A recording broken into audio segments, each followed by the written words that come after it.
ও মালিক, তুমি আমার দুনিয়াতে পাঠাইছো, পাঠানোর সময় আমার মা কত কষ্ট করছে, জান বের হয়ে যায় অবস্থা। এরপরে আমি দুনিয়াতে আসলাম, এত কষ্ট আমি মাকে দিলাম, কিন্তু মার কোনো খেদমত আমি করতে পারলাম না, আমার মার ঋণ আমি শোধ করতে পারলাম না। আল্লাহ, আজ যদি তুমি আমাকে জান্নাতে দিতে চাও, আমার মা বাবা সারা জান্নাতে যাইবো না, হয় আমার বাপ মার সাথে জাহান্নামে দিয়ে দাও, হয় আমাকে আমার বাপ মার সাথে জাহান্নামে দিয়ে দাও, নতুবা আমার সাথে আমার বাপ মারে জান্নাতে দিয়ে দাও। আমি আমার মা বাবা ছাড়া থাকবো না। আল্লাহ, তুমি আমার দুনিয়াতে পাঠাইছো, আমার মা আমার বাবা আমার উপর কি পরিমাণ ঋণ, আমি তো ঋণ শোধ করার সুযোগ পাই নাই, দিছো না। আজ হাসরের মাঠে যদি আমাকে জান্নাত দিতে হয়, বাপ মা ছাড়া জান্নাতে যাইবো না। রব্বুল আলামিন তখন বলে, বান্দারে, আমি আল্লাহর আদত হচ্ছে জাহান্নামীকে জান্নাতে দেওয়া, কিন্তু কোন জান্নাতীরে জাহান্নামে দেওয়া এটা আমার আদত না। বান্দা, তুমি তো জান্নাতি, তোমাকে আমি জাহান্নামে দিতে পারি না, ঠিক আছে, নেও, তোমার সুপারিশে বাপ মারেও জান্নাত দিয়া দিলা। এজন্য বাবা সবর করো, সবর, মা সবর করো, সবর। এই বাচ্চাটা তোমার জন্য জান্নাতে যাওয়ার উসিলা হবে, জান্নাতে যাওয়ার উসিলা হবে। শুধু মুখ দিয়া এমন কোন কথা বইল না যেই কথার কারণে ঈমান চলে যায়, আল্লাহ নারাজ হয়ে যায়, এমন কথা বইল না, এমন কথা বইল না। আল্লাহর দোহাই তুমি এমন কথা বইল না। মৃত্যু সংবাদ শুনছো, ইন্না লিল্লাহি ওয়া ইন্না ইলাইহি রাজিউন কয়া তুমি দোয়াটা পড়ো। এই দোয়ার অর্থই হলো, আল্লাহ শিখায়া দিয়েছে, বান্দারি, যখনই কোনো বিপদ মুসিবত তোমার আসবে, তখনই তুমি এই দোয়াটা পড়ো। মানুষের জীবনের সবচেয়ে বড় মুসিবত হলো মৃত্যু সংবাদ, এই জন্য এই দোয়াটা আমরা পড়ি। এর অর্থ হলো বান্দা, এর অর্থ হলো কি জানেন? আমি যখন বলি ইন্না লিল্লাহি ওয়া ইন্না ইলাইহি রাজিউন, এর অর্থই হলো, ভাইরে তুমি যাও, আমি তোমার পিছনে আসতেছি। বাবা যদি ছেলের মৃত্যুর সংবাদ পায়া কই ইন্না লিল্লাহ, আল্লাহ আমরা সবাই তোমার, বাবা তুমি যাও, আমরা সবাই এক পথের প্রতীক, তুমি আগে যাও, আমি তোমার পিছনে আসতেছি। কেউ থাকার জন্য আসে নাই রে আল্লাহর গোলাম, কেউ থাকতে আসে নাই, থাকবার চেষ্টা করেও থাকা যায় না, যেতেই হবে। এজন্য সন্তানের মৃত্যু সংবাদ শোনার পরও তুমি না শুকরিমূলক কথা বইল না, আপনজন প্রিয়জনের কোন মৃত্যু সংবাদ শুইলেও না শুকরিমূলক কথা বইল না।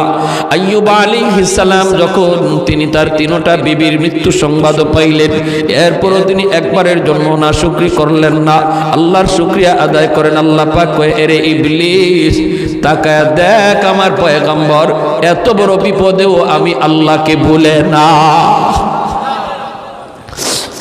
ইবলিস কয়, মালিক জানোনি কেন? ইবলিস কয়, সম্পদ নিয়ে গেছো, রাজত্ব নিয়ে গেছো, ছেলে নিয়ে গেছো, বিবি নিয়ে গেছো, এরপরে তোমারে কেন ডাকে জানোনি? কারণ হলো, তারে তুমি এখনো সুস্থ রাখছো। কি কয়? সুস্থতার নিয়ামত তুমি দিয়া রাখছো, সুস্থ বানায় দেখো, তোমাকে ভুলে যাবে আর তোমার নাম নিবে না। আল্লাহ পাক রব্বুল আলামিন কয়, তাহলে তুই বুঝি দেখতে চাস? বলে দেখতে চাই। আল্লাহ পাক রব্বুল আলামিন এইবার আইয়ুব আলাইহিস সালামের শারীরিক অসুস্থতা আল্লাহ ফালায়া দিলেন। সারা শরীরের প্রতিটা পশমের গোড়ায় ফুসকা উঠে গেল, এই ফুসকার ভিতরে পোকা জন্ম নিল। সারা শরীরের এমন কোনো পশমের গোড়া নাই যেই গোড়া দিয়া ফুসকা উঠে নাই, একটা পোকা জন্ম নেয় নাই। সারা শরীরের মধ্যে দুর্গন্ধ ছড়াইতে লাগলো, শরীর পচে গেছে। আল্লাহর পয়গম্বর সাইয়্যিদুনা আইয়ুব আল্লাহর কাছে ডাক দিয়া কয়, মালিক, সমস্ত শরীর যদি আমার পোকায় খায় আমার কোনো আপত্তি নাই, যদি তুমি খুশি থাকো আমিও খুশি, কিন্তু মালিক আমার জিহ্বাটা তুমি পোকা দিয়া খাওয়াও না, কারণ এই জিহ্বা দিয়ে আমি সকাল সন্ধ্যা তোমাকে আল্লাহ কইয়া ডাক দেই। আমি তোমার আল্লাহ আল্লাহ কয়ে ডাকি, আমার কোনো কষ্ট লাগে না। নামের ভিতরে এত মজা, এত মজা, এত মজা। আল্লাহ পুরা দেহটাও যদি পোকায় খায়, আমার জিহ্বাটা তুমি পোকা দিয়া খাওয়াও না। এই জিহ্বা দিয়া নবী আল্লাহকে ডাকে, আল্লাহকে ডাকে। মানুষেরা কয়, ও রহিমা, তাড়াতাড়ি তাড়াতাড়ি করে তুমি স্বামী নিয়ে এলাকা ছেড়ে ভাগো, আমরা কেউ তার দুর্গন্ধে টিকতে পারি না। রহিমা, তুমিও যদি পারো বাপের বাড়ি চলে যাও। আল্লাহর নবী সাইয়্যিদুনা আইয়ুব আলাইহিস সালামের বিবি রহিমা, তিনিও সাধারণ কোনো মহিলা ছিলেন না। তিনিও একজন বাদশাহী পরিবারের মেয়ে, তিনিও একজন নবী পরিবারের মেয়ে। হযরত ইউসুফ আলাইহিস সালামের ছেলের ঘরের নাতিন ছিলেন। অতএব যেমন ছিলেন সুন্দরী, তেমন ছিলেন নবী পরিবারের কন্যা, আবার ছিল বাদশাহীও। এত কিছু থাকার পরেও যখন আপনজন মানুষেরা কয়, রহিমা তাড়াতাড়ি আইয়ুবকে চাইরা তুমি ভাগো, রহিমা কান্দে আর কয়, তোমরা কি কও গো? আমার স্বামী যদি রাজি থাকে, আল্লাহর তৈরি জান্নাতের মেহমান আমি হব। আর যদি আমার স্বামী নারাজ থাকে, আমার আমল লইয়াও জান্নাত পাব না। স্বামী যদি রাজি থাকে, আল্লাহ পাক মহিলাকে জান্নাত দেয়। আল্লাহ নবী রহমতের নবী বলেন, কোন স্বামী যদি মারা যায়, এই অবস্থা সে তার স্ত্রীর উপরে খুশি ছিল, এই স্ত্রী মরতে দেরি, আল্লাহর তৈরি জান্নাত পাইতে দেরি হবে না। অথবা কোন স্ত্রী যদি আগে মারা যায় আর স্বামী যদি তার উপরে সন্তুষ্ট থাকে, নবী বলেন মরতে দেরি, জান্নাত পাইতে দেরি নাই। সুবহানাল্লাহ। এজন্য মায়ার নবী, দয়ার নবী বলেন, মহিলাদের জন্য নবী বলেন, মা বোনদের জন্য আমার নবী বলেন, চারটা জিনিসের হিসাব যদি কোনো মহিলা আল্লাহকে দিতে পারে, আল্লাহ পাক তার জন্য জান্নাতের সবগুলি দরজা আল্লাহ ওপেন করে দিবে। আর বলবে, যে কোনো জান্নাত দিয়া তুমি ঢুকো। আইয়ুমা ইমরাতিন ইদা সাল্লাত খামসাহা ওয়া সামাত শাহরাহা ওয়া হাফিজাত ফারজাহা ওয়া আতাআত বালাহা। বাইজিদ বুস্তামি রাহমাতুল্লাহি আলাইহি আল্লাহ জিজ্ঞেস করছিল ওনার ইন্তেকালের পর, একজন আল্লাহর ওলি স্বপ্নে দেখে, স্বপ্নে দেখে কো, হুজুর কবরে কেমন আচরণ হয়েছে আপনার সাথে? উনি বলে, কি কইমু? আমি আল্লাহ আমারে জিজ্ঞেস করে, বাইজিদ কি লই আইছো? আমি কই, আল্লাহ আমলের কথা কইয়া তো বাঁচা যাবে না, কারণ আমলের মধ্যে অনেক সমস্যা থাকতে পারে। নিয়ত যদি ভালো না থাকে, আমল কবুল হবে না। আমল যদি সহি শুদ্ধভাবে না হয়, নবীর তরিকায় না হয়, তাহলেও কবুল হবে না। তো যাক, আমলের কথা আর কই না। আল্লাহ যখন আমারে জিজ্ঞাসে, বাইজিদ কি লই আইছো? তখন কই, আল্লাহ ঈমানটা খাঁটি নির্ভেজাল ঈমান লই আইছি। আল্লাহ পাক রব্বুল আলামিন কয়, বাইজিদ উযকুরুল লাইলাতাল লাবান, ঈমান তোমার নির্ভেজাল।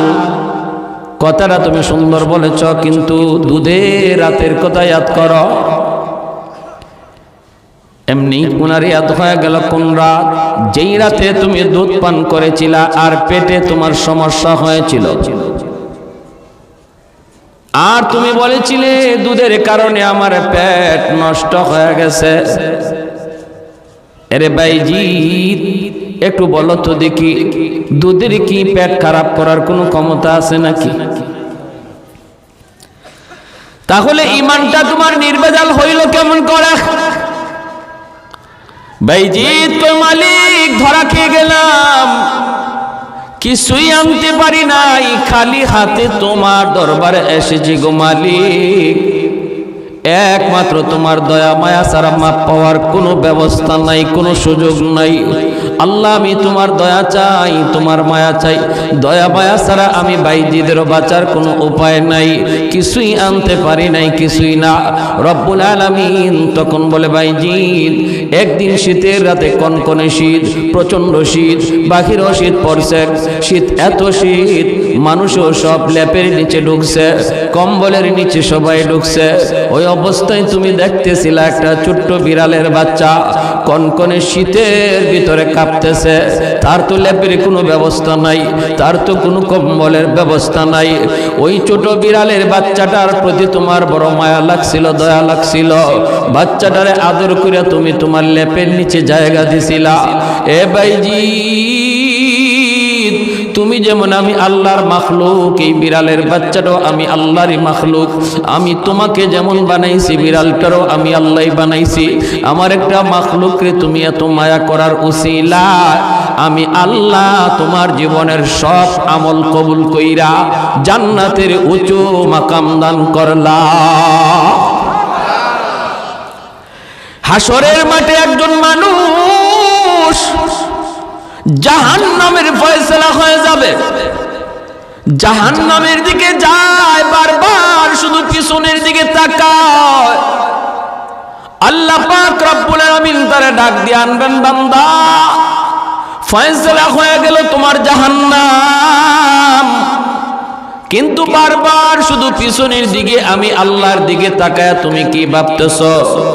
যাইবা তো তুমি যাইবা, কিন্তু এক কদম তুমি দাও আর পিছনে শুধু আমি আল্লাহর দিকে তাকাও। ঘটনা কি, কি জন্য তুমি তাকাইতেছ? হাসরের মাঠে লোকটা তখন কইব, মালিক দুনিয়াতে উলামায়ে কেরামের জবানে শুনেছিলাম তুমি, তোমার নাম হলো রহমান, তোমার নাম হলো রহিম। আলেম উলামার জবানে শুনেছি আল্লাহ। হাসরের মাঠে তোমার কুদরতি কলিজায় ৯৯ ভাগ দয়া মায়া থাকবে। ও মালিকা, আজ হাসরের ময়দানে আমার ফয়সালা হয়ে গেছে জাহান্নাম, আমি জাহান্নামের দিকে যাইতেছি, কিন্তু বারবার কেন জানি আমার মনে হয়, কেন জানি আমার অন্তরে আশা জাগে, আজকে তোমার দয়া মায়ার উসিলায় তুমি আমাকে মাফ করে দেও কিনা, এজন্য বারবার পিছনে তাকাইতেছি।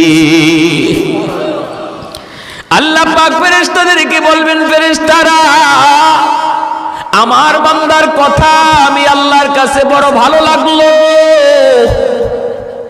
তার জবাবটা আমি আল্লাহর বড় পছন্দ হয়েছে, অতএব তার আমলনামা আবার আমি আল্লাহকে তোমরা দেখাও। আল্লাহু আকবার, জোরে কর। যেই আমলনামা ওজনের কারণে নেকির পাল্লা হালকা, গুনার পাল্লা ভারী, আর তার ফয়সালা হয়েছে জাহান্নাম, ওই আমলনামাটা আমি আল্লাহ আবার নিজে দেখব, নিজেরই চেক করব। রব্বুল আলামিন তার আমলনামাটা নিজেই তিনি খুলবেন, খুইলে আল্লাহ পাক বলবে, বান্দারে ওই যে দেখা যায় আমলনামা আল্লাহ পাক ঘুরাইতেছে, কোন উসিলায় আল্লাহ তারে মাফ করবে আল্লাহ খুঁজতেছে, পাতা উল্টায় আর আল্লাহ উসিলা তালাশ করে। হঠাৎ করে মালিক কয়, বান্দা ওই যে দেখা যায় পশ্চিম সাতগাঁও নূরে মদিনা, এমনই মনে করেন কোন এক মাহফিলে তুমি বসা ছিলা, এই মাহফিলে তুমি কেন বসা ছিলে এত ঠান্ডার ভিতরে? কি ছিল সেখানে যাওয়া তোমার উদ্দেশ্য? তোমার ঘরের পরিবেশ ছিল আরামের, বিবি বাচ্চার কাছে তুমি থাকতে পারতা, কেন তুমি ওই জায়গায় বসে বসে তুমি কি শুনছিলা? কেন তুমি এই কষ্ট করে বসা ছিলা একটু বলো। তখন কইব, মালিক দুনিয়ার কোনো উদ্দেশ্য ছিল না, ওই জায়গায় গেলে পরে আমার কেউ ৫০০-১০০০ টাকা দিবে এমনও ছিল না। আল্লাহ কষ্ট করে বসা ছিলাম তুমি মাওলাকে পাওয়ার জন্য, তোমার কাছে জান্নাত পাওয়ার জন্য। আল্লাহ শুধু তোমাকে খুশি করার জন্য আমি ওই জায়গায় গিয়েছিলাম, বসা ছিলাম। রব্বুল আলামিন বলবে, বান্দারে আমি আল্লাহর আদত হচ্ছে মাফ করে দেওয়া, কিন্তু আমার নিজাম হচ্ছে উসিলা ছাড়া মাফ করি না। ওই দিনের মাহফিলে বসাকে উসিলা করে আজ হাসরের ময়দানে আমি আল্লাহ তোমার নাজাতের ফয়সালা দিয়া দিলাম। আর একটু জোরে বলে সুবহানাল্লাহ। মুসলমানের আওয়াজে বলেন সুবহানাল্লাহ। লা জিদ্দা ওয়ালা নিদ্দা ওয়ালা হাদ্দা লিমাওলা, লা জিদ্দা ওয়ালা নিদ্দা ওয়ালা হাদ্দা লিমাওলা, আল আনা কামা কানা ওয়ালাম ইয়ালকা যাওয়ালা, আল আনা কামা কানা ওয়ালাম ইয়ালকা যাওয়ালা, لا مثل ولا صور مثلا ونذيرا মান ক্বালা সিওয়া যালিকা ক্বাদ ক্বালা মুহালা লা বিল্লা ওয়ালা ওয়ালিদা লা আম্মা ওয়া খালা লা শিবহা ওয়ালা মিসলা ওয়ালা কুফুয়া লি মাওলা। মুসলমানের আওয়াজে কোন আল্লাহু আকবার, আর একটু জোরে কোন আল্লাহু আকবার। তাহলে কষ্ট করো, আসলাম বসলাম, লাভ আছে নি না নাই? আর একটু জোরে লাভ আছে নি না নাই? দুনিয়ার মিছিল মিটিং এর পাহারাদারি করে রে পুলিশ, আর জান্নাতি মাহফিলের পাহারাদারি করেন রহমতের ফেরেশতারা নিজে। আমার আপনার চতুর্দিকে পাহারা বসাইছেন রহমতের ফেরেশতা। নবীজি বলেন ওয়াজ শেষ হওয়ার পর আখিরি মুনাজাত করে মানুষজন বাড়িতে যায়, ফেরেশতারাও যায়। ওয়াজ শেষ, আর থেকে কি করবে? ডিউটি শেষ। আল্লাহ ফেরেশতাদেরকে জিজ্ঞেস করে কোথায় ছিলা? ফেরেশতারা কো মালিক ওই যে পশ্চিম সাতগাঁও নূরে মদিনা জামে মসজিদের উদ্যোগে তোমার বান্দারা ওয়াজ মাহফিলের আয়োজন করে, আর ওই ওয়াজ মাহফিলের পাহারাদার ছিলাম আমরা ফেরেশতা। আল্লাহ ওয়াজ শেষ হয়েছে, তোমার বান্দারা বাড়ি যায়, আমরা আমাদের বাড়িতে আসছি। রব্বুল আলামিন তখন বলে বান্দারা আমার ওখানে বসে বসে কি চাইলো, তোমরা এদেরকে কি চাইতে শুনছো? ফেরেশতারা কো মালিক যা দেখলাম যা শুনলাম ওরা সবাই জান্নাত চায়, জাহান্নামের আগুন থেকে বাঁচতে চায়। আল্লাহ বলে বল ফেরেশতারা বলো আমার বান্দারা কি জান্নাত দেখছে? ফেরেশতারা কই না গো মালিক ওরা জান্নাত দেখে নাই, ওরা যে জাহান্নামের আগুন থেকে বাঁচতে চায় জাহান্নামের আগুন কি ওরা দেখছে? ফেরেশতারা কয় না গো মালিক তাও তারা দেখে নাই। আল্লাহ পাক রব্বুল আলামিন তখন বলে ফেরেশতারা তাহলে তোমরা সাক্ষী থাকো, আমার যে সকল বান্দারা এখানে বসে বসে জান্নাত চাইল, জাহান্নামের আগুন থেকে বাঁচতে চাইল, আমি তোমাদের সাক্ষী রেখে বললাম না দেখেও তারা বসে বসে চাইতেছে, আমি আল্লাহ তাদের চাওয়া মাফিক জান্নাতের ফয়সালা দিয়া দিলাম। ফেরেশতারা কয় মালিক সবাই রে মাফ করে দিছো? কয় হ্যাঁ সবাই রে। ফেরেশতারা কয় আল্লাহ একজন মানুষ ওয়াজ শোনার নিয়তে আসে নাই, ও বাড়িতে যাওয়ার পথে ছিল, দোকান থেকে বাড়িতে যায় আর ওয়াজের আওয়াজ শুই না, কয়েক ওয়াজ শুই না যাই, উদ্দেশ্য হলো তার বাড়িতে যাওয়া, উদ্দেশ্য হলো বাজারে যাওয়া, কিন্তু মাঝখানে ওয়াজ হইতেছে শুই না, সে এখানে বসে যায়। আল্লাহ তুমি কি তারও মাফ করে দিছো নাকি? রব্বুল আলামিন কয় হুমুল জালিসুল্লাহ ইয়াশকা জালিসুহুম, এটা এমন এক মজলিস রে ফেরেশতারা শুন, এই মজলিসে যেই বসবে আমি আল্লাহ তারই মাফ করে দেই। এটা আমার প্রিয় বান্দাদের এক মজলিস, আমার প্রিয় বান্দাদের সাথে যে ওই আইয়া বসবো তাল মিলাইব আমি তারও মাফ করে দেই। সুবহানাল্লাহ জোরে করুন। তাহলে আমাদের কষ্টের মধ্যে লাভ আসেনি না? না। এজন্য যারা এখনো আসি নাই চলে আসি আখেরি মোনাজাত পর্যন্ত। এই কষ্ট, এই শীত, জানি অনেক শীত পড়ছে, অনেক ঠান্ডা পড়ছে, কিন্তু কষ্টটার দ্বারা কষ্ট করে যে কাজটা যে আমলটা করা হয় এটাই তো নাজাতের উসিলা হয়, ঠিক না? ফজরের সময় ওযু করাটা এখন খুব কষ্ট, এই ঠান্ডার মধ্যেও যে আল্লাহর বান্দা ফজরের নামাজে উইটা ফজরের সময় উইটা ঠান্ডা পানিতে ওযুটা করবে, তার গরমের দিনের নামাজ আর ঠান্ডার দিনের নামাজ এক না, ওজনে অনেক বেশ কম হয়ে যাবে।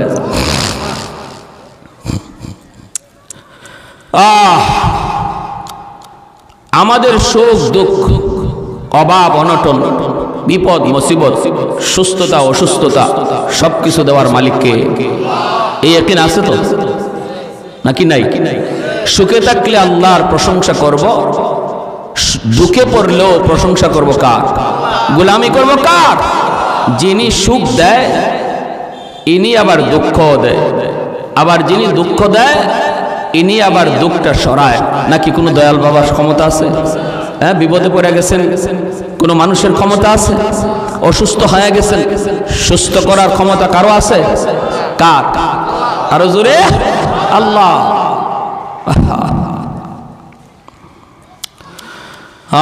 এজন্য সুখে দুঃখে প্রশংসা করব কার? আল্লাহ।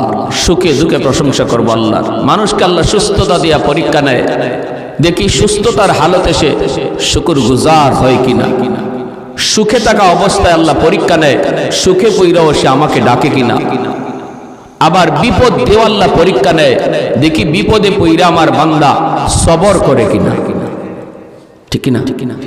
বিপদে পইরা আমার বান্দা সবর করে কিনা। সুখে থাকতে যেমন ভাবে মসজিদে গেছে, বিপদে পইরাও সে মসজিদে যায় কিনা, এটা আল্লাহ দেখেন। বিপদগ্রস্ত মানুষের, অসুস্থ মানুষকে আল্লাহ পাক যখন দেখেন যে বিপদে পইরাও সে আমার গোলামি করে, আল্লাহ বলে অবাশশিরিস সাবিরিন, নবী গো সুসংবাদ শোনাও, ওই বিপদগ্রস্ত অসুস্থ মানুষটারে আমি আল্লাহ তার জন্য জান্নাত রেখে দিয়েছি। কিসের সুসংবাদ? জান্নাতের সুসংবাদ, জান্নাতের সুসংবাদ। এজন্য কষ্টে পড়লো, প্রচন্ড ঠান্ডার মধ্যে যে মানুষটা নামাজ পড়ে, আল্লাহ তার ব্যাপারেই নবীকে বলছেন সুসংবাদ দাও তারে। কিসের? জান্নাতের সুসংবাদ, জান্নাতের সুসংবাদ। সে তার পরীক্ষায় পাস, পরীক্ষায় পাস। এই কনকনে শীতের মধ্যে আল্লাহর পরীক্ষা চলছে, দেখি আমার কোন বান্দা এই ঠান্ডার মধ্যে ওযু কইরা আমি আল্লাহর কদমে সেজদা দেয়। পরীক্ষা চলছে, কিছু মানুষ পরীক্ষায় পাস করবে আর কিছু মানুষ পরীক্ষায় ফেল করবে। আমাদের তো বোঝা লাগবে আগে যে আমরা কোন পরীক্ষার মধ্যে আছি, ঠিক কিনা ভাই? وَلَنَبْلُوَنَّكُمْ بِشَيْءٍ مِّنَ الْخَوْفِ وَالْجُوعِ وَنَقْصٍ مِّنَ الْأَمْوَالِ وَالْأَنفُسِ وَالثَّمَرَاتِ وَبَشِّرِ الصَّابِرِينَ।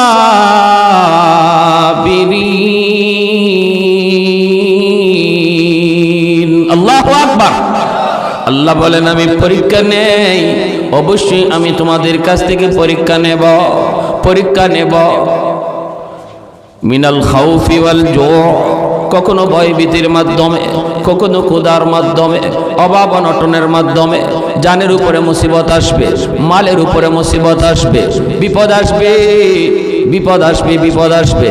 আল্লাহ পাক রব্বুল আলামিন ইমানদারের কাছ থেকে আল্লাহ পাক পরীক্ষা নিবেন, ইমানের পরীক্ষা নিবেন। কিসের ইমানের পরীক্ষা? কখনো তার অসুস্থ দিয়া, কখনো তার অভাবে ফেলাইয়া, কখনো তার এরকম ভাবে কোন রকম তার জানমালের উপরে বিপদ দিয়া আল্লাহ পাক ইমানদারের ইমানের পরীক্ষা নিবেনই নিবেন। এটা আল্লাহর কথা। আহাসিবান নাসু আইয়ুতরাকু আইয়াকুলু আমান্না ওয়া হুম লা ইফতানুন। আল্লাহ পাক বলেন মানুষ কি মনে করে সে বলবে আমি মুমিন, অথচ আমি আল্লাহ তার কাছ থেকে ইমানের পরীক্ষা নেব না, এটা কি মানুষ মনে করে? আল্লাহ বলেন না, এমনটা তোমরা মনে করো না। যদি বলো আমি মুমিন, অবশ্যই তোমার ইমানের পরীক্ষা তোমার জীবনে আসবে। কারো জন্য পরীক্ষা হবে সহজ, কারো জন্য পরীক্ষা হবে কঠিন। কারো জীবনে পরীক্ষা আসবে একবার, কারো জীবনে পরীক্ষা আসবে বারবার, ঠিক কিনা? ইমান যার যত, ইমান যার যত মজবুত, তার পরীক্ষা হবে তত কঠিন। নবীগণের ইমান ছিল সবচেয়ে বেশি মজবুত, এজন্য নবীগণের উপরে ইমানের পরীক্ষাও এসেছে সবচেয়ে বড় কঠিন। রে যুবক, আইয়ুব আলাইহিস সালাম আল্লাহর একজন বহুত বড় পয়গম্বর, জলিলুল কদর পয়গম্বর। আল্লাহ তার সুস্থতার নিয়ামত দিয়েছেন 70 বছর। বিন্দু পরিমাণ তার 70 বছরের ভিতরে কোনো অসুস্থতা আসে নাই, একটা ঘাম বিচি পর্যন্ত তার 70 বছরের ভিতরে হয় নাই। আল্লাহ তার সমস্ত নিয়ামত আল্লাহ তারে দান করেছেন, বাদশাহীও তারে দান করেছেন, রাজত্ব আল্লাহ তারে দান করেছেন, নবুয়তিও আল্লাহ তারে দান করেছেন।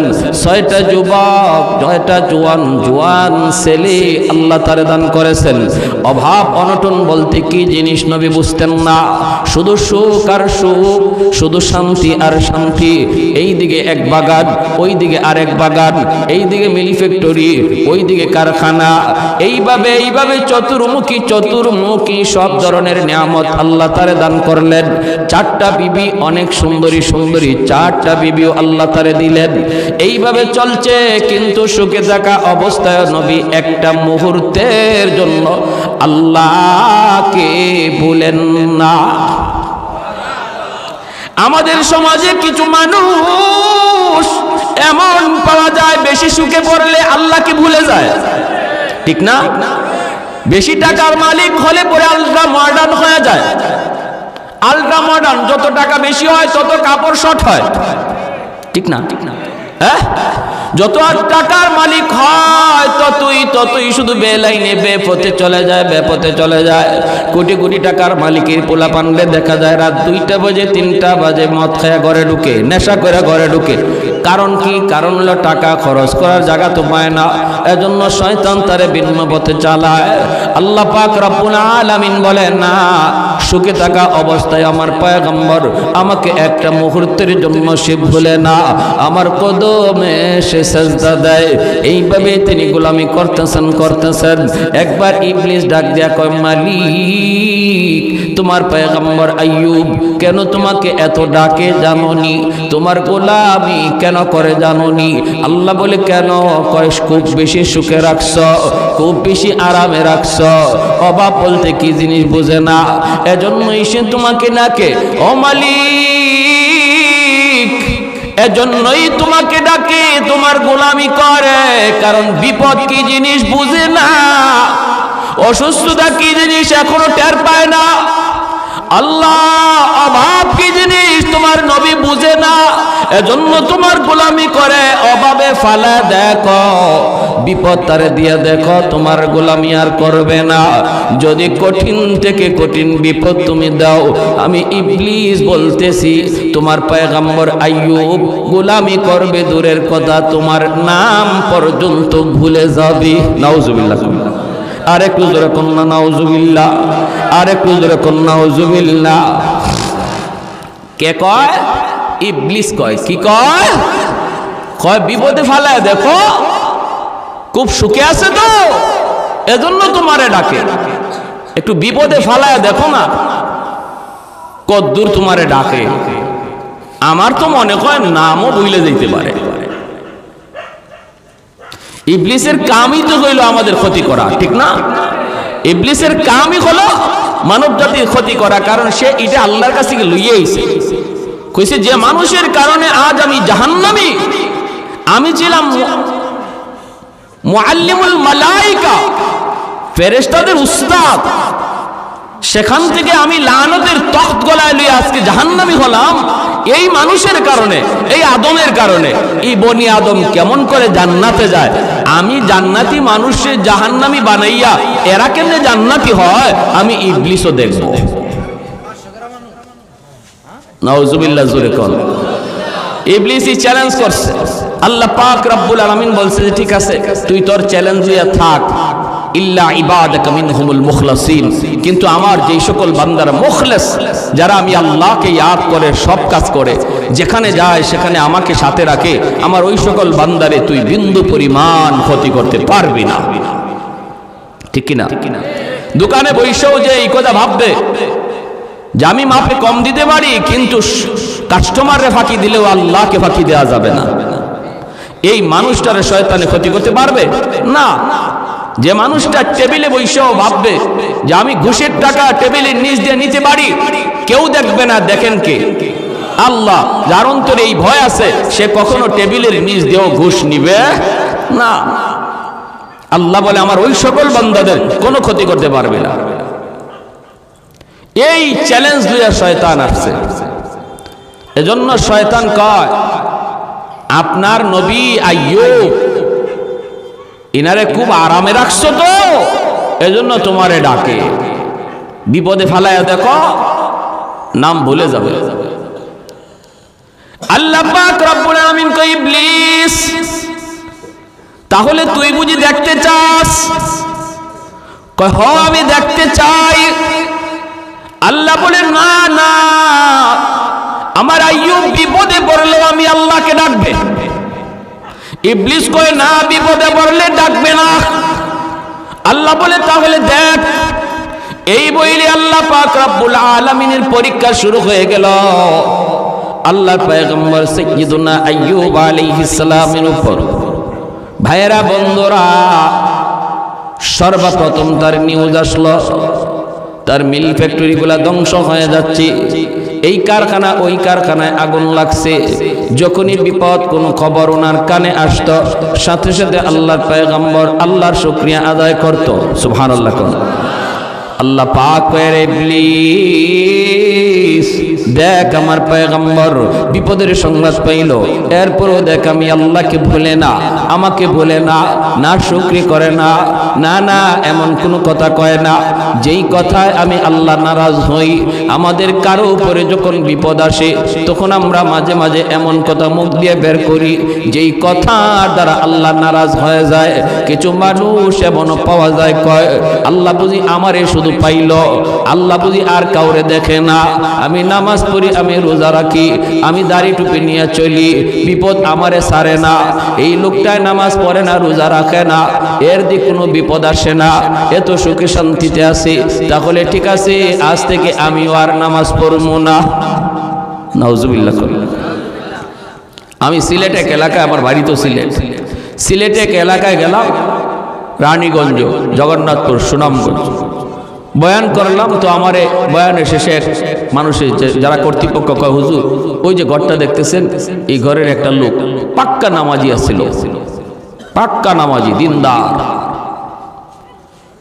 মা মুসিবতে পড়ছে।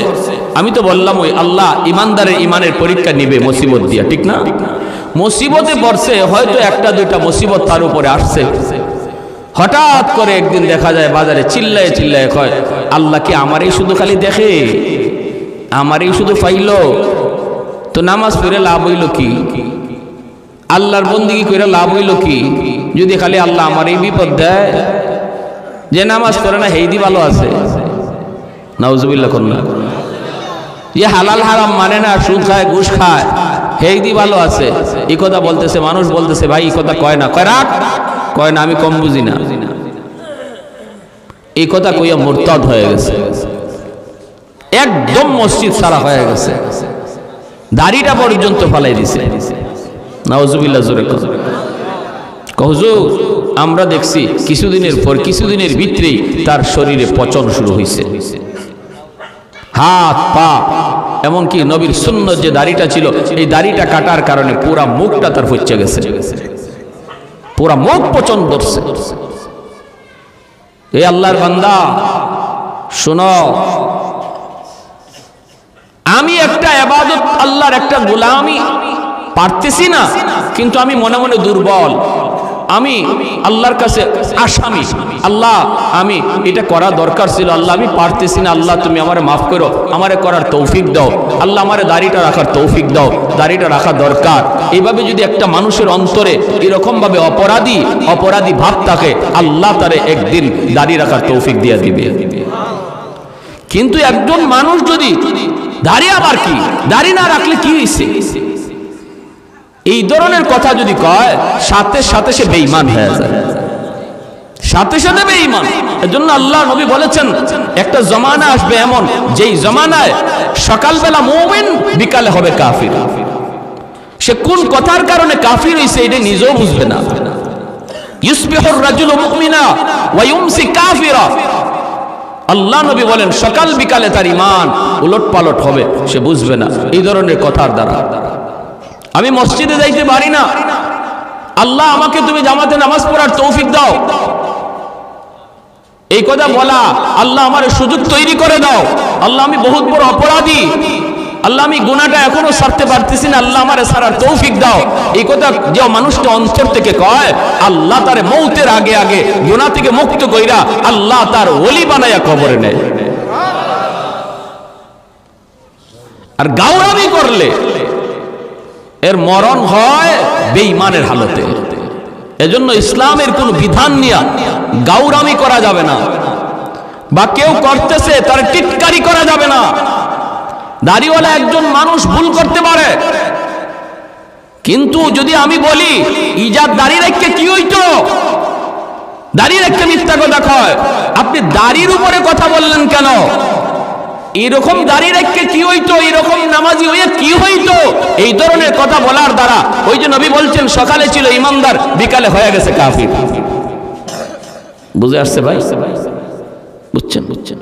একজন আলেম ভুল করতে পারে, একজন আলেম ভুল করতে পারে, কিন্তু আলেমের ভুলের কারণে যদি কেউ কয় মোল্লা মুন্সি হইয়া কি হইতো, মোল্লা মৌলবী একটাও ভালো না, মৌলবী জাতি ভালো না, তাহলে হইব কি জানেন? রাইসুল মুফাসসিরিন আব্দুল্লাহ ইবনে আব্বাস রাদিয়াল্লাহু তাআলা আনহু, এই উম্মতের ভিতরে যিনি সবচেয়ে বড় মুফাসসির ছিলেন, যিনি আল্লাহর কালাম সবচেয়ে বেশি বুঝছেন, আমার নবীর আপন চাচাতো ভাই রাইসুল মুফাসসিরিন আব্দুল্লাহ ইবনে আব্বাস রাদিয়াল্লাহু তাআলা আনহু বলেন, এ যত বড় হাজী হোক, যত বড় নামাজি হোক, মরণের সময় বেঈমান হইয়া মরবে, আর কবরে রাখার পরে তার মুখটা যদি মানুষ কিবলামুখী কইরাও রাখে, আমি চ্যালেঞ্জ দিয়া বললাম, আমি আব্দুল্লাহ চ্যালেঞ্জ দিয়া বললাম, কবর খুদো, এখন দেখো তার চেহারা অটোমেটিক কিবলা থেকে ঘুরে গেছে, কিবলা থেকে ঘুরে গেছে। যারা উলামায়ে কেরামের উপরে, আলেম সমাজের উপরে খারাপ ধারণা রাখে, আব্দুল্লাহ ইবনে আব্বাস বলেন, আমি আব্দুল্লাহ কসম করে বলি, তোমরা তার কবর খুঁজো, দেখবা পশ্চিম দিকে তার কিবলা নাই, তার মুখ নাই, তার মুখ অটোমেটিক ঘুরে গেছে কিবলা থেকে। সাবধান। এজন্য আমার ভাইয়েরা, বন্ধুরা, কথা বলতে হিসাব করে বলতে হবে। জবান যত কম চালাবো তত মুক্তি পাবো। মান সামাতা নাজা, যে কথা কম বলবে সে তত মুক্তি পাবে, যে কথা তত বেশি বলবে সে তত বেশি ধরা খাবে। আল্লাহ পাক কয়, ইবলিস, এই যে দেখ, আমার আইয়ুব বিপদের সংবাদ শোনার পর আমি আল্লাহকে ভুলে না, সুখে থাকতে আমারে যেইভাবে ডাকছে, বিপদে পড়লেও আমারে ওইভাবেই ডাকে। আল্লাহু আকবার। সুখে থাকা অবস্থায় যেইভাবে আমার কদমে সেজদা দিছে, বিপদে পড়ার পরেও আমার কদমে সেজদা দেয়। অতএব তুই কি বললি আর কি দেখতেছি? ইবলিস কয়, মালিক, ও মালিক, কেন তোমার সেজদা দেয় জানোনি? বিপদের সংবাদ শুই না তো কোনো লাভ নাই, রাজত্ব এখনো আছে। আল্লাহ পাক রব্বুল আলামিন রাজত্বটাও আল্লাহ কেড়ে নিয়ে নিলেন, এরপরও নবী আল্লাহকে ডাকে, আল্লাহর কদমে সেজদা দেয়। ইবলিস কয়, সব কিছু নিয়ে গেছো, এরপরও তোমারে ডাকে কেন জানোনি? কারণ হলো এখনো তার 6টা ছেলে আছে, জোয়ান ছেলে। এই 6টা ছেলে যেই বাবার আছে, এই বাবার আবার টেনশন কিসের? একদিকে যাবে আরেক দিকে জোড়াবে, একদিকে ক্ষয় হবে আর একদিকে আয় হবে। কারণ 6টা ছেলে আছে জোয়ান, তরতাজা টাটকা যুবক। এজন্যই নবী তোমার শুকরিয়া আদায় করে, এজন্যই এখনো তোমার গোলামি করে। ইবলিস কত বড় শয়তান চিন্তা করেন। পরীক্ষা কঠিন করতেছে না? আল্লাহ পাক কয়, তাহলে দেখবি না? কি কয়, দেখব। 6টা ছেলে এক জায়গায় এক ঘরের মধ্যে ঘুমন্ত ছিল রে আল্লাহর গোলাম। সাত ভেঙ্গে 6টা ছেলে এক রাতেই মারা গেল, শহীদ হয়ে গেল। 6টা ছেলের মৃত্যুর সংবাদ যখন নবীর কাছে আয়, বাবার কাছে যখন সন্তানের মৃত্যু সংবাদ আসে, পৃথিবীতে এর চেয়ে বড় কষ্টের কোনো সংবাদ হয় না। যেই বাবার কাঁধে সন্তানের লাশ উঠে, পৃথিবীতে এর চেয়ে ভারী কোনো বোঝা হয় না। এই বাবাই শুধু বুঝে এই বোঝাটা কত ভারী। যেই বাবার কাঁধে সন্তানের লাশ উঠে, যেই মাত্র নবীর কাছে পরপর 6টা ছেলের ইন্তেকালের খবর নবীর কাছে আসলো, তখনও নবী আল্লাহর নাশুকরি করে না, তখনও আল্লাহর গোলামি করে, আল্লাহর প্রশংসা করে। আল্লাহ পাক কইর, ইবলিস দেখ, টাকা দেখ, আমার পয়গম্বর এত বড় বিপদের খবর, এরপর আমি আল্লাহকে ভুলে না। ভাইরে যা বলতেছি একটু দিলের কান দিয়া কথাগুলি শুনুন। আমার আপনার বিপদ কিন্তু এর চেয়ে বড় না, বরং অনেক হালকা বিপদ আমার আপনার উপরে আসে। অনেক সময় আমরা বিপদে পড়ে একদম হাই হুতাশ করে ফেলি, আল্লাহ নাশুকরি করে ফেলি। বিপদে পড়ছে, অসুস্থ হয়েছে, এখন আর তার মসজিদে পাওয়া যায় না। না না, এমনটা তুমি কইরো না। আল্লাহর গোলাম, বিপদ যিনি দেয় উদ্ধারও করে কে? যে আল্লাহ বিপদ দেয় সে আল্লাহ উদ্ধার করে, ঠিক না? আর কারো কাছে গিয়া কোনো লাভ নাই। মুশকিল কুশা একমাত্র কে?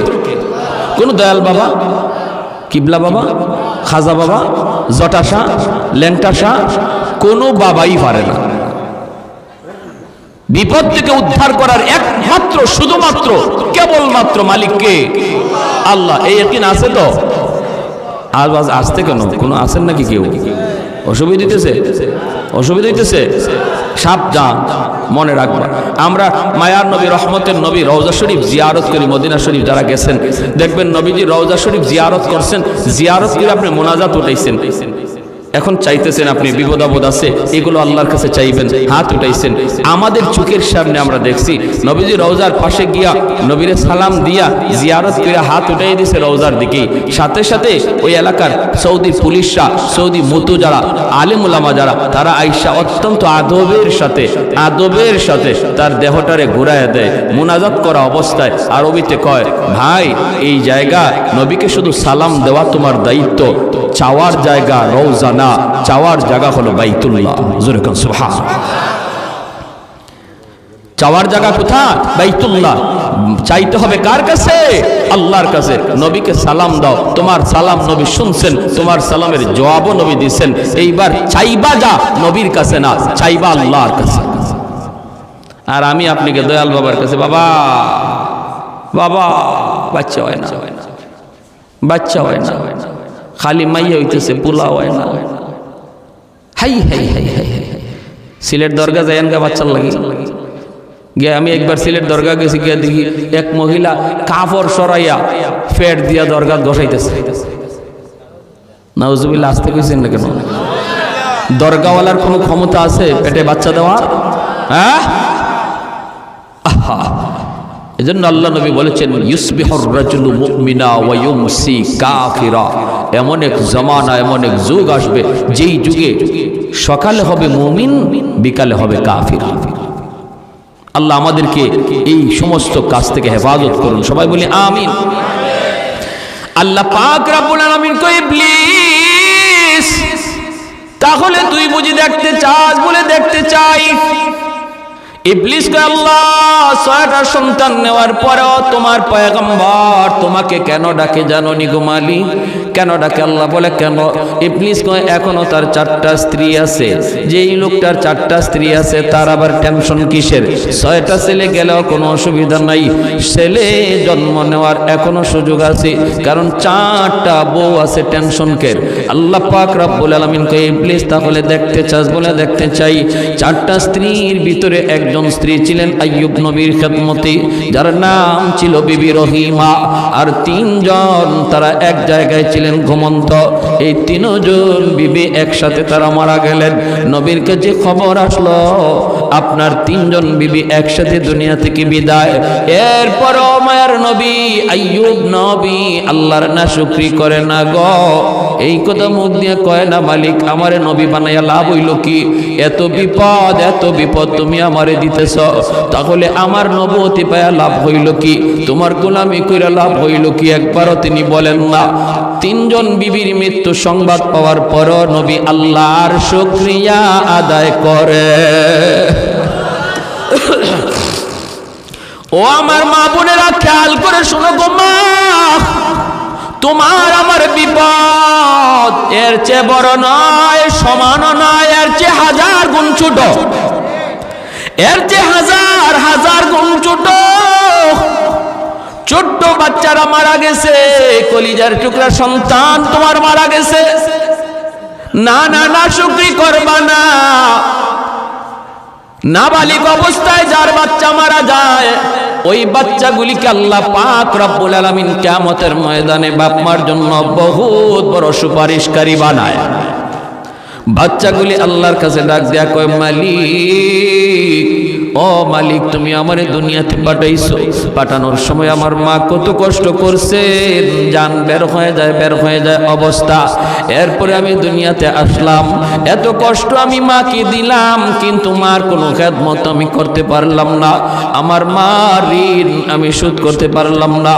আল্লাহ আজ যদি তুমি আমাকে জান্নাতে দিতে চাও, আমার মা বাবা সারা জান্নাতে যাইব না, হয় আমার বাপ মার সাথে জাহান্নামে দিয়ে দাও, হয় আমাকে আমার বাপ মার সাথে জাহান্নামে দিয়ে দাও, নতুবা আমার সাথে আমার বাপ মারে জান্নাতে দিয়ে দাও, আমি আমার মা বাবা ছাড়া থাকবো না।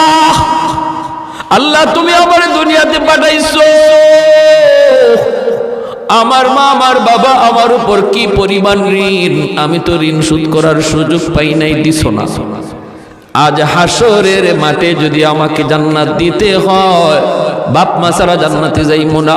রব্বুল আলামিন তখন বলে, বান্দারে আমি আল্লাহর আদত হচ্ছে জাহান্নামীকে জান্নাতে দেওয়া, কিন্তু কোন জান্নাতীরে জাহান্নামে দেওয়া এটা আমার আদত না। বান্দা তুমি তো জান্নাতি, তোমাকে আমি জাহান্নামে দিতে পারি না, ঠিক আছে নাও তোমার সুপারিশে বাপ মারেও জান্নাত দিয়া দিলা। এজন্য বাবা সবর করো, সবর, মা সবর করো, সবর। এই বাচ্চাটা তোমার জন্য জান্নাতে যাওয়ার উসিলা হবে, জান্নাতে যাওয়ার উসিলা হবে। শুধু মুখ দিয়া এমন কোন কথা বইল না যেই কথার কারণে ঈমান চলে যায়, আল্লাহ নারাজ হয়ে যায়, এমন কথা বইল না, এমন কথা বইল না। আল্লাহর দোহাই তুমি এমন কথা বইল না। মৃত্যু সংবাদ শুনছো, ইন্না লিল্লাহি ওয়া ইন্না ইলাইহি রাজিউন কয়া তুমি দোয়াটা পড়ো। এই দোয়ার অর্থই হলো আল্লাহ শিখায়া দিয়েছে, বান্দারি যখনই কোনো বিপদ মুসিবত তোমার আসবে তখনই তুমি এই দোয়াটা পড়ো।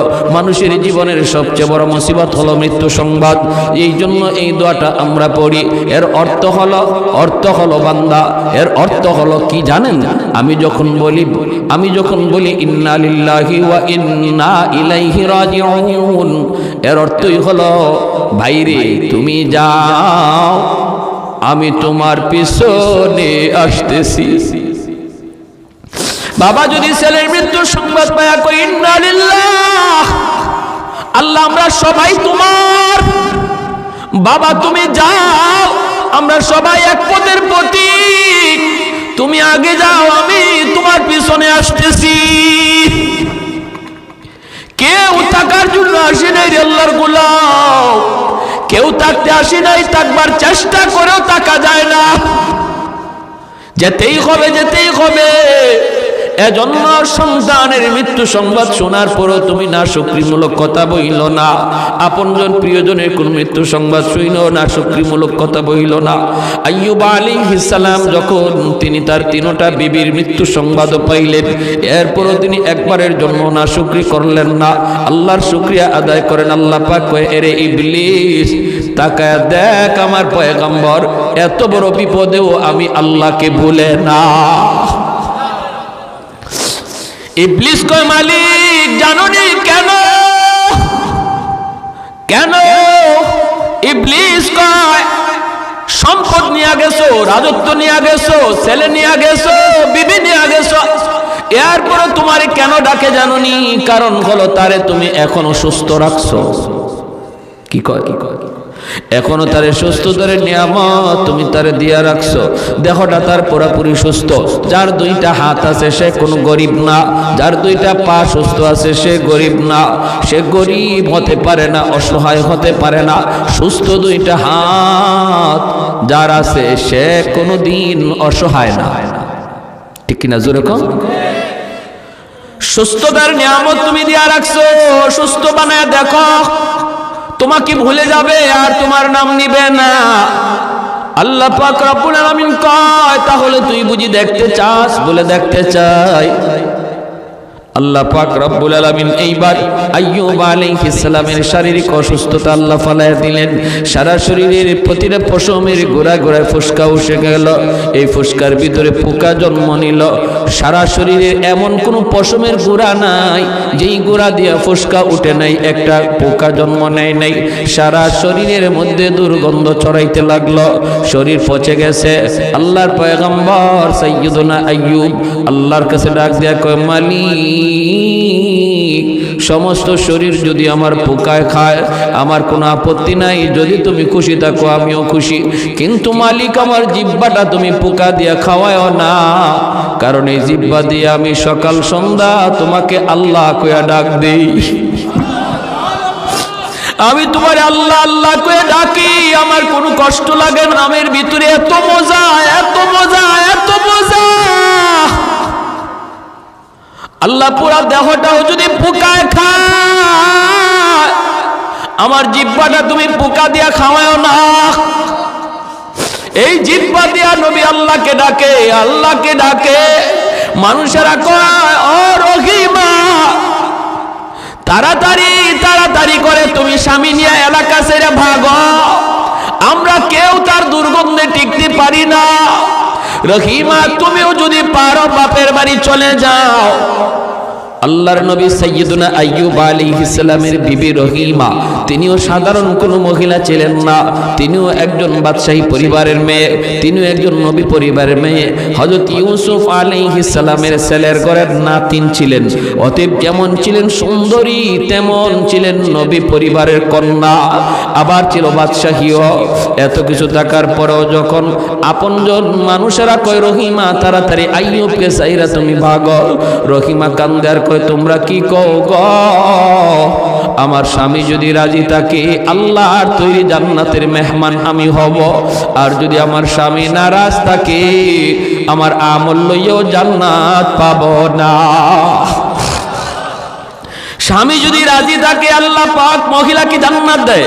আল্লাহ নবী রহমতের নবী বলেন, কোন স্বামী যদি মারা যায় এই অবস্থায় সে তার স্ত্রীর উপরে খুশি ছিল, এই স্ত্রী মরতে দেরি আল্লাহর তৈরি জান্নাত পাইতে দেরি হবে না।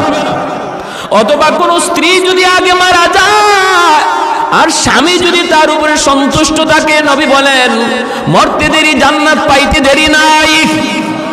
সুবহানাল্লাহ। এজন্য মায়ার নবী দয়ার নবী বলেন, মহিলাদের জন্য নবী বলেন, মা বোনদের জন্য আমার নবী বলেন, চারটা জিনিসের হিসাব যদি কোনো মহিলা আল্লাহকে দিতে পারে আল্লাহ পাক তার জন্য জান্নাতের সবগুলি দরজা আল্লাহ ওপেন করে দিবে, আর বলবে যে কোনো জান্নাত দিয়া তুমি ঢুকো। আইয়ুমা ইমরাতিন ইদা সাল্লাত খামসাহা ওয়া সামাত শাহরাহা ওয়া হাফিজাত ফারজাহা ওয়া আতাআত বালাহা। এক নম্বরে নবী বলেন, নামাজের হিসাব যদি আল্লাহর কোনো বান্দি আল্লাহকে দিয়া দেয়। দুই নম্বরে রোজার হিসাব যদি আল্লাহকে দিয়া দেয়। তিন নম্বর হলো সে তার সতীত্ব যদি হেফাজত করে, পর্দা যদি শরীফ পর্দা মাইনা চলে। চার নম্বর হলো যদি সে স্বামীর খুশি রাখে, স্বামীর কথা মতো চলে। মায়ার নবী দয়ার নবী বলেন, এই মহিলা জান্নাতের যে কোনো দরজা দিয়ে ঢুকবে, কেউ তারে বাধা দিবে না। এজন্যই মায়ার নবী বলে, মহিলাদের জন্য জান্নাতে যাওয়া সহজ, পুরুষের তুলনায় মহিলাদের জন্য জান্নাতে যাওয়া সহজ, কারণ মহিলাদের হিসাব হলো কম, মাত্র 4 কাজের হিসাব। একজন পুরুষের 4 কাজের হিসাব শুধু নয়, অনেকগুলি হিসাব একজন পুরুষকে দেওয়া লাগবে। কেমনে তুমি সংসার চালাইছো, কেমনে আয় করছো, কেমনে ব্যয় করছো, সমাজের মানুষের সাথে কেমনে চলছো, প্রতিবেশীর হক তুমি আদায় করলা কিনা, জুম্মার নামাজে গেছো কিনা, জিহাদের ডাক আসলে জিহাদে গেলা কিনা। হিসাব কিতাব অনেকগুলি দেওয়া লাগবে, অনেক পুরুষকে দেওয়া লাগবে, কিন্তু মহিলার উপরে এত কোনো প্রশ্ন নাই।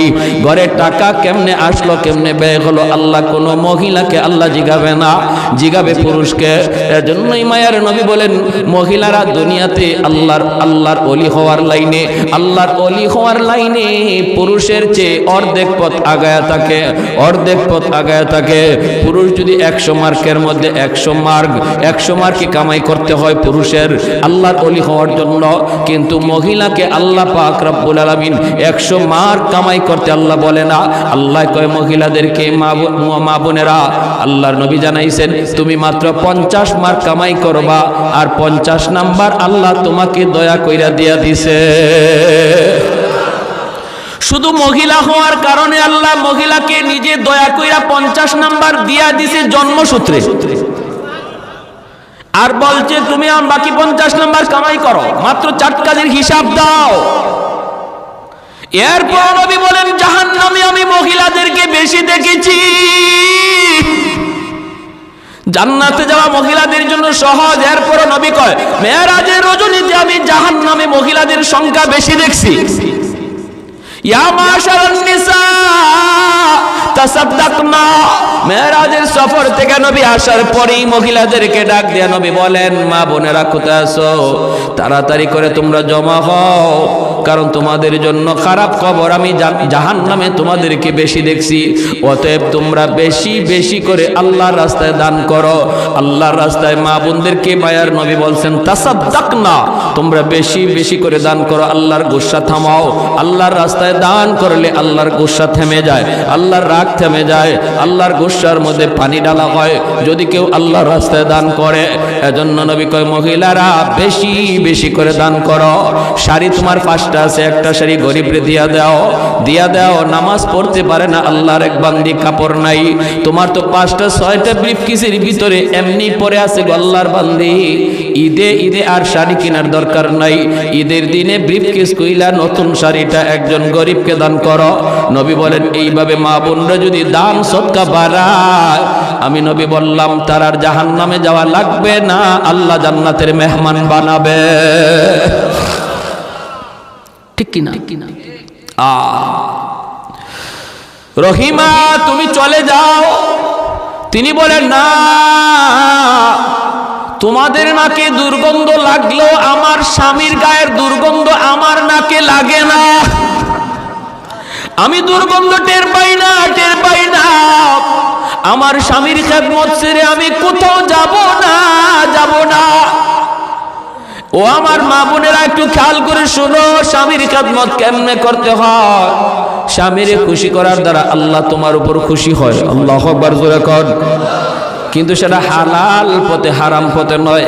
স্বামী যদি কয় মার্কেটে চলো বোরকা সারা, এটা তুমি স্বামীর সাথে প্রোডাকশন করো। তুমি কইরো স্বামী গো বোরকা সারা বেপরদায় আমাকে তুমি বের কইরো না। স্বামী যদি কয় আমার দোস্ত আইছে তুমি চাল হয়ে যাও, তুমি পরিষ্কার বইলা দিও স্বামী গো তোমার দোস্তের সামনে যাওয়া আমার জন্য হারাম। ঠিক না? শহরে আছে, গ্রামে একটু কম, শহরে তো ও আল্লাহ দোস্ত যদি আয়, ফ্রেন্ড যদি আয়, তাহলে ম্যাডাম গেছা দে। হাই হাই, এই সমস্ত পুরুষদের রুচি, এটা যে কি পরিমাণ ফসা হইছে, এরা যে কেমন ফসা আর দুর্গন্ধ এদের রুচির মধ্যে। নিজের বউটারে যখন পরপুরুষের সামনে ইচ্ছা করে পাঠায়, অবাক লাগে।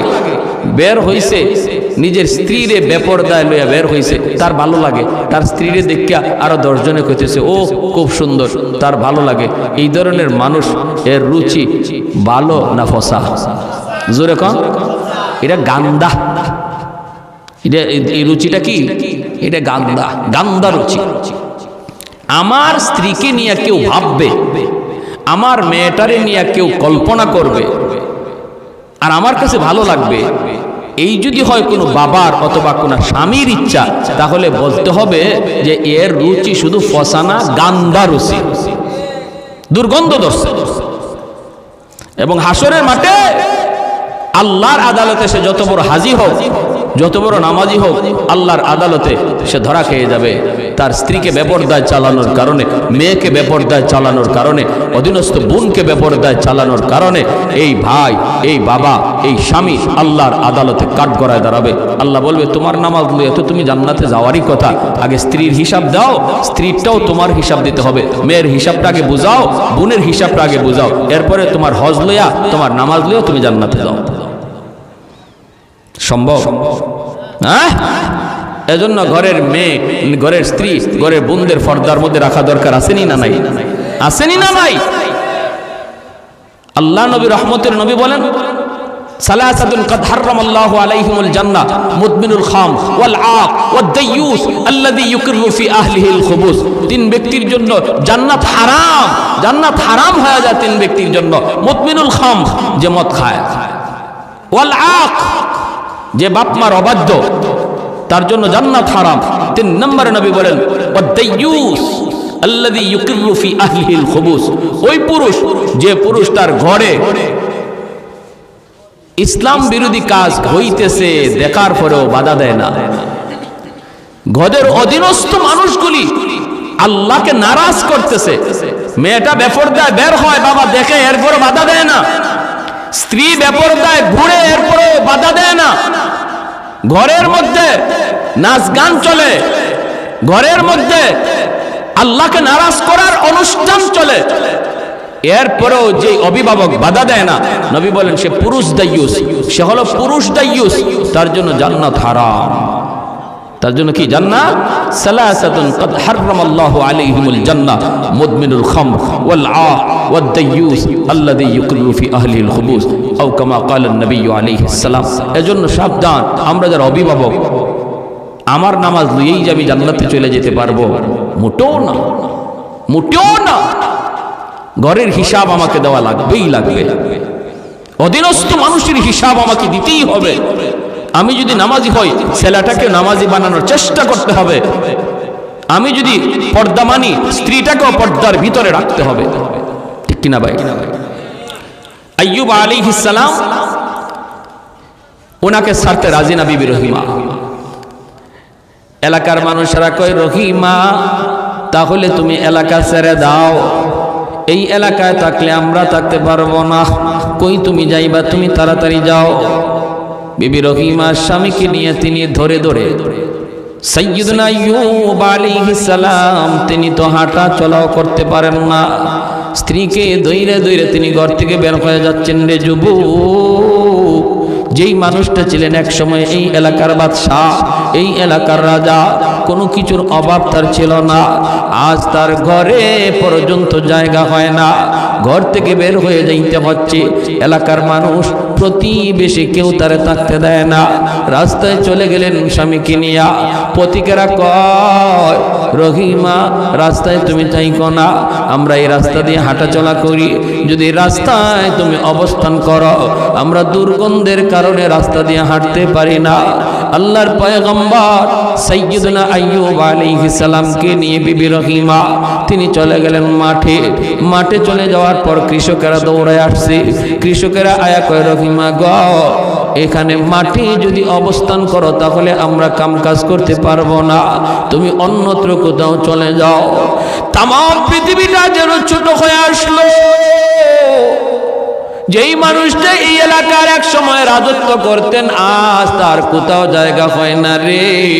ঘরে জায়গা নাই, রাস্তায় জায়গা নাই, মাঠেও জায়গা হয় না। আল্লাহর বান্দি স্বামীকে নিয়ে তিনি জঙ্গলের দিকে রওনা দিলেন। জঙ্গলের কাছে যায় দেখেন একটা ডাস্টবিন।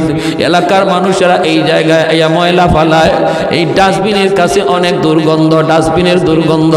বিবি রহিমা মনে মনে ভাবতেছে, স্বামী গ, ও স্বামী, কোথাও তো জায়গা হয় না, কেউ থাকতে দেয় না, বসতে দেয় না। আমার তো মন বলে এই ডাস্টবিনের কাছে আমরা থাকার অবস্থান করি, কারণ এই জায়গা দিয়া ডাস্টবিনের দুর্গন্ধের কারণে কেউ আসে না, কেউ যায় না। অতএব যদি আমরা এই জায়গায় অবস্থান করি, কেউ সরাবে না। স্বামীকে নিয়ে ডাস্টবিনের কাছেই তিনি থাকার ব্যবস্থা করলেন, এই জায়গায় তিনি থাকবার ব্যবস্থা করলেন। স্বামী তিনি তো আল্লাহর পয়গম্বর, তিনি তো শুয়ে থাকেন। এরকম কোন রকম একটা ঝুপড়ির মতো বানাইয়া স্বামীকে নিয়ে তিনি এই জায়গায় থাকেন। ভাইয়েরা বন্ধুরা, দিনের বেলা মানুষের এলাকায় যায় তিনি কাজ করেন, কাজের বিনিময়ে তিনি কিছু খাবার সংগ্রহ করেন স্বামীর জন্য। এলাকার মধ্যে যান, কাম কাজ কইরা কিছু খানা হালুয়া পাকা স্বামীকে খাওয়ান। চামচ দিয়া খাওয়াইতে পারেন না, চামচটা যদি টুটে লাগে পয়গম্বর চিৎকার করে হাওমা করে কান্দা উঠে, কারণ টুটটা পর্যন্ত নাই, পোকায় খায়া শেষ করে ফেলছে। দাঁতের জামিটা পর্যন্ত নাই, পোকায় খায়া শেষ করে ফেলছে। যদি চামচ দিয়া খাওয়ান তাহলে ব্যথা পান, ব্যথা পান। হাতও তিনি লাগাইতে পারেন না। একদিন হাত লাগাইছেন, আঙ্গুলের নখটা যেই মাত্র এই জামির মধ্যে লাগছে, নবী চিৎকার করে উঠছেন। সাথে সাথে বিবি রহিমা চোখ দিয়ে পানি জড়ায় কান্দের, কই স্বামী গো কেমনে খাওয়াবো গো স্বামী। এই বইলাই তিনি তার জিহ্বাটা বের করলেন। বিবি রহিমা জিহ্বাটাকে তিনি বের কইরা জিহ্বাটার মধ্যে হালুয়া লইয়া এই জিহ্বারে চামচ বানাইয়া স্বামীর মুখের ভিতরে হালুয়া ঢুকাইয়া দেন। ও আমার মা বোনেরা, একটু খেয়াল করে শুনো, স্বামীর খেদমত কাকে বলে গো মা? কেমনে আল্লাহকে রাজি করা যায়, কেমনে আল্লাহরে খুশি করা হয়? নিজের জিহ্বাটারে চামচ বানাইয়া এই জিহ্বা দিয়া হালুয়া স্বামীর মুখের ভিতরে ঢুকান। একদিন জিহ্বার মধ্যে একটা পোকা কামড় মারছে। হঠাৎ করে বিবি রহিমা চিৎকার দিয়া যন্ত্রণায় মাটিতে পড়ে গেছেন। আর তিনি ডাক দিয়া কান্দেন আর বলেন, স্বামী গো একটা পোকার কামড় আমি সইতে পারলাম না। এতগুলি পোকার কামড় আপনি কেমনে সইতেছেন গো স্বামী? কেমন করে আপনি সইতেছেন, কেমন করে সইতেছেন? বাইরে 13টা বৎসর এইভাবে চলে গেল, এই ডাস্টবিনের পাশেই 13টা বৎসর হয়ে গেল। 13 বৎসরের মাথায় যখন পোকায় তার জিহ্বার মধ্যে কামড় মারল, তখন তিনি আল্লাহর কাছে বলতেছেন, স্বামী গো ও স্বামী 13টা বৎসর হয়ে গেছে তুমি এইরকম অসুস্থ, আমিও মানুষের বাড়ি থেকে কাম কইরা কইরা তোমার খানার ব্যবস্থা করি, এমন পোকা যন্ত্রণা, পোকার কামড় শোয়া যায় না। ও স্বামী একটু আল্লাহর কাছে বলো না, আল্লাহ যেন তোমার এই বিপদ দূর করে, আল্লাহ যেন তোমার সুস্থ করে দেয়। এই কথা বলা মাত্রই আইয়ুব আলাইহিস সালাম কয়, না গো বিবি, আমি এমন কথা আল্লাহর কাছে বলতে পারবো না। কারণ হলো আল্লাহ যদি আমাকে জিজ্ঞেস করে, আইয়ুব 70 বছর পর্যন্ত আমি আল্লাহ তোমার সুস্থ রাখলাম, অসুস্থ হইছো মাত্র 13 বছর, এখনো তো 70 বছরের সমানে সমানে হয় নাই, এখনই বুঝি তুমি অস্থির হয়ে গেছো। কি জবাব দিব গো রহিমা, কি জবাব দিব? 70 বছর যদি হয় তারপরে আল্লাহর কাছে বলবো, মালিক সুস্থতা আর অসুস্থতা সমানে সমানে হইছে, আল্লাহ তুমি আমাকে এখন সুস্থ করে দাও। 70 বছরের আগে আমি আল্লাহকে বলতে পারবো না। একবার গেলেন মানুষের বাড়িতে, কাম নাই কাম নাই, পান না। স্বামীর জন্য কেমন করে তিনি খানার ব্যবস্থা করবেন, শেষ দিয়ে দিচ্ছি, বেশি না, আর মাত্র 2 মিনিট। একজন মহিলার বাড়িতে গেলেন, ইহুদি মহিলা, যা বলেন, চাচি একটু খানার ব্যবস্থা আসেনি? মহিলায় কয়, না না কিছুই নাই, দেওয়ার মতো কিছুই নেই। আল্লাহর বান্দি বিবি রহিমা কয়, চাচি গো আমার স্বামী একজন আল্লাহর পয়গম্বর অসুস্থ, কুষ্ঠ রোগী, তার সারা শরীর পচে গেছে, আমি তার জন্য একটু খানার ব্যবস্থা করি গো চাচি, একটু খানা দাও, নতুবা কোনো কাম আসেনি আমার কাম দাও। ইহুদি মহিলা কয়, না আমার বাড়িতে কোনো কাম কাজ কিছুই নাই, কিছুই নাই, দেওয়ার মতো কিছুই নাই, তুমি চলে যাও, কাজ কাজ দেওয়ার মতো কিছুই নাই। তিনি বলেন, চাচি তাহলে একটু দেও না, হালুয়া একটু পাকাইছো, দিলে তো আমার স্বামীরে খাওয়াইতে পারি। মহিলায় কয়, দিতে পারি, বদলা লাগবে। কয়, বদলা দেওয়ার তো কিছুই নাই। ইহুদি মহিলা কয়, তোমার চুলটা অনেক লম্বা, একটু চুল যদি তুমি আমার কাইটা দাও তাহলে তোমাকে বিনিময়ে দিতে পারি। আল্লাহর পয়গম্বর সাইয়্যিদুনা আইয়ুব আলাইহিস সালাম তিনি তো ওই জায়গায় চুপড়ির মধ্যে আল্লাহ আল্লাহ জিকির করে। ভাইরা বন্ধুরা, এইদিকে বিবি তিনি বলতেছে, না গো চাচি, চুল দেওয়া যাবে না, আমার চুলটা লম্বা হলো, এই চুলটাকে আমার স্বামী লাঠি বানাইয়া বসা থেকে তিনি দাঁড়ায়, আমার স্বামী চুল ধরে ধরে দাঁড়ায়, চুলটা আমি দিতে পারবো না। ইহুদি মহিলা কয়, তাহলে ভাগো, আমার কাছে কিছু নাই। বাধ্য হয়ে তিনি কিছু চুল দিয়া দিলেন। এইদিকে ইবলিস সুযোগ পাওয়া গেছে, ইবলিস আল্লাহর পয়গম্বর সাইয়্যিদুনা আইয়ুব আলাইহিস সালামের কাছে মানুষের বেশ ধরে আইসা বলতেছে, নবী গো, জানেন না আপনার বিবি রহিমা কেমনে আপনার জন্য খানার ব্যবস্থা করে? বলে কেমনে? কয় আমাদের এলাকাতে যায়, চুরি কইরা কইরা আপনার জন্য খানা নিয়ে আসি। আল্লাহর পয়গম্বর সাইয়্যিদুনা আইয়ুব কয় অসম্ভব, এটা হতেই পারে না, আমার বিবি নবী পরিবারের মেয়ে, এটা করতেই পারে না, জান যাবে তবুও চুরি করবে না। কয় যদি বিশ্বাস না হয় আসার পরে তার চুলটা দেখেন, আজকে চুরি করতে যায় এক জায়গায় ধরা পড়ে গেছে, এজন্য তার চুল কাইটা দিছে। নাউজুবিল্লাহ। আইয়ুব আলাইহিস সালাম কয় যদি এমনই হয় তাহলে তারে আমি 80টা দুর্রা মারবো। তিনি আসছেন, আসার পরে তাকাইছেন, তাকাইয়া দেখেন চুল কাটা। তখন তো বুঝছেন তুমি তাহলে চুরি করে আমার জন্য খানা আনো নাকি? বলে আল্লাহর নবী গো, খোদার কসম আমি এমনটা করি নাই, আমি এমনটা করি নাই। তাহলে কে বলছে? মানুষের সুরত ধরে একজন আসছিল, সে তো ইবলিস। জিবরাইল আলাইহিস সালাম কয় নবী গো, ও ইবলিস আপনার স্ত্রীর ব্যাপারে সন্দেহ করবেন না, সে যা বলছে এটাই সত্য।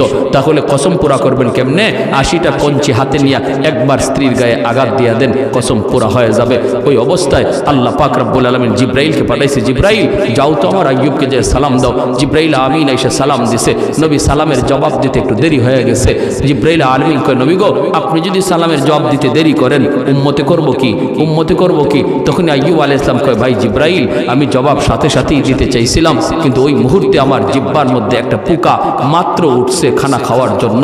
আমি চিন্তা করলাম যদি আমি এখন জিহ্বাটা নাড়া দেই, জবাব দিতে যাইয়া পোকাটা মাটিতে পড়ে যাবে। হাসরের মাঠে যদি পোকা আল্লাহর কাছে বিচার দেয়, আল্লাহ পাঠাইছিলা তোমার নবীর কাছে খানার জন্য, আমারে খাইতে দেয় নাই, মাটিতে ফালাইয়া দিছে, এই ডরে আমি সাথে সাথে জবাব দেই নাই। পোকাটা যখন আমার জিহ্বা থেকে সরছে তখন আমি সালামের জবাব দিছি। আল্লাহ কয় জিবরাইল কেমন জবাব পাইছো? আল্লাহ এই জমিনে এত সুন্দর জবাব আল্লাহ আমি জিবরাইলের মনে পড়ে না আর কেউ দেয়। আল্লাহ তুমি রহম করো তোমার নবীর উপর। আল্লাহ কয় তাহলে আমার নবীরে কও হাঁটু দিয়ে নিজের পা দিয়ে যেন মাটিতে আঘাত করে, পায়ের গুড়ালি দিয়ে যেন আঘাত করে। জিবরাইল কয় নবী গো, পায়ের গুড়ালি দিয়ে আঘাত করেন। বলে আমার তো গুড়ালিই নাই। বলে যা আছে তা দিয়ে আঘাত করেন। আঘাত করতেই জমজমের পানির মতো পানি উঠতে শুরু হলো। আল্লাহ বলতেছে জিবরাইল বলো আমার পয়গম্বরকে এই পানিটা যেন খায়, এই পানিটা যেন শরীরে লাগায়। খাওয়া মাত্র আর শরীরে মুসা মাত্রই সমস্ত পোকা ঝরঝরাইয়া পড়ে গেছে। 18 বৎসর পর, কয় বৎসর পর? কি বুঝে? এই ধরনের অসুস্থ যদি আল্লাহ আমরা 3 দিন বিছানায় রাখে, আমাদেরকে খুঁজেই পাওয়া যাইব না, ঠিক না? খুঁজেই পাওয়া যাইব না, কি অবস্থা হবে? এরপরে আল্লাহ পাক রব্বুল আলামিন কয় যাও। তিনি সুস্থ হইয়া পরিপূর্ণ সুস্থ হইয়া বসে রয়েছেন। বিবি রহিমা তিনি তখন এলাকায় ছিলেন, তিনি আসছেন খাবার লইয়া, আইয়া দেখেন জায়গার মধ্যে স্বামী নাই।